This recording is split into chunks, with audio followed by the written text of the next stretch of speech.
هەموو لێدوانە فەرمیەکان لە ئەمریکا و عێراقەوە ئاماژە بۆ ئەوە دەکەن کاتی دەستپێکردنی ئۆپراسیۆنی کۆنتڕۆڵکردنەوەی مووسڵ نزیک بۆتەوە. باراک ئۆباما سەرۆکی ئەمریکا لە کۆبوونەوەکەیدا لەگەڵ حەیدەر عەبادی سەرۆکوەزیرانی عێراق لە نیویۆرک ڕایگەیاند پێشکەوتنی بەرچاو بەدی هاتووە بۆ کۆنتڕۆڵکردنەوەی مووسڵ لە کۆتایی ئەم ساڵدا.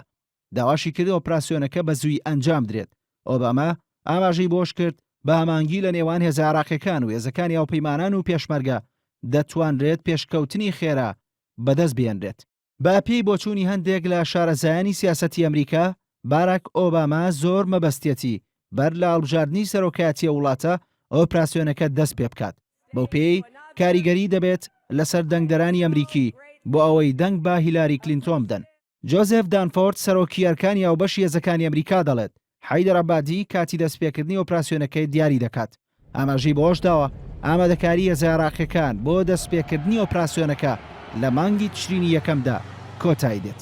هەر لە چوارچێوەی ئامادەکاری ئەمریکا بۆ دەستپێکردنی ئۆپراسیۆنی کۆنتڕۆڵکردنەوەی مووسڵ باز لەوە دەکرێت بە سەدان سەربازی ئەمریکی لە گەیارە بە دووری 65 کیلۆمەتر لە باشووری مووسڵ جێگیر کراون.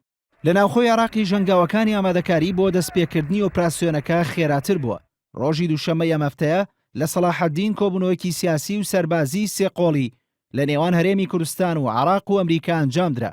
بە پێی هەواڵی ماڵپەڕی سەرۆکایەتی هەرێم لە چوارچێوەی وردەکاری پلانەکەدا هەر سێ لایەنەکە لە کۆبوونەوەکەدا ڕێکەوتون لەسەر چۆنێتی ئەمانگی لە نێوان پێشمەرگە و هێزە عێراقیەکان و سوپای ئەمریکادا.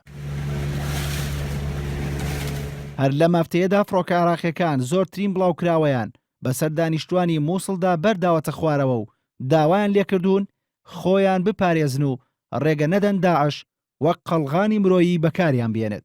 هێزە عێراقیەکانیش ئۆپراسیۆنی کۆنتڕۆڵکردنەوەی شەرگاتیان لە باشووری مووسڵ دەست پێ کردووە.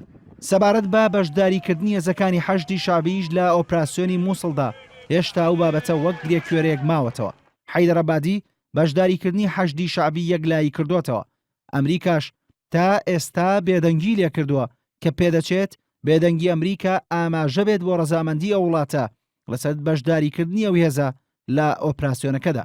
بارزانیش بابەتەکەی بەکراوەی هێشتوتەوە و دەڵێت دەکرێت ڕێکەوتنی لەسەر بکرێت. بەڵام دیار نییە کە ئایا لە کۆبوونەوەکەی ڕۆژی دووشەمەی ئەم هەفتەیەدا ڕێکەوتنی لەسەر کراوە یاخودنا.